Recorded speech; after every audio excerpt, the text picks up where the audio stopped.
I'd like to address comments made by my friend from Georgia on the other side. I think if we're going to ever get to resolving the issues we're having in the black community, we got to be honest, my friends. We just heard that a pushback on the fact that we're getting black men in the black community not doing their job. Well, let me give you the facts real quick. First of all, when I was growing up in the 60s, we led the country in men committed to marriage over 70%. Black women could rely on getting married more than white women until 1970. We now have between 70 to 80% of black fathers who desert their families, and we're not willing to be honest about that. We're not willing to say that these guys need to man up. Maybe when we start telling our kids that they're being nothing but whiners, weenies, and wimps if men cannot take care of their own kids, that might be a good start. I reject the words well, of let this me, gentleman. please, let Mr. me, Chairman, I call for order. Reject the words I call of for this order. We right now, the facts are in. Mr. Biggs has the time. The facts are in. Facts. Black fathers, 70 to 80% are deserting their families. You talk to these black single women out there and see what they think about this. We sit in this little bubble where we're living the life. We're married, many of us, and we cannot be honest about what's happening in our urban communities.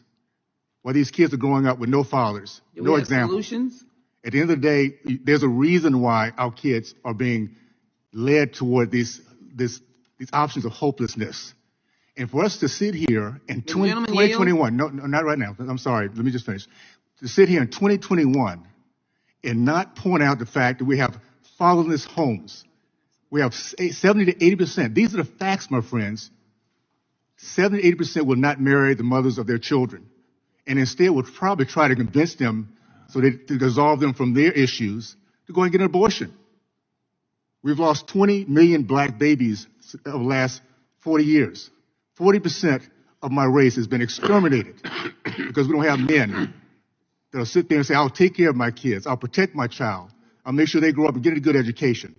I'll make sure they're protected in my home and not leave it to their mother to do it on their own.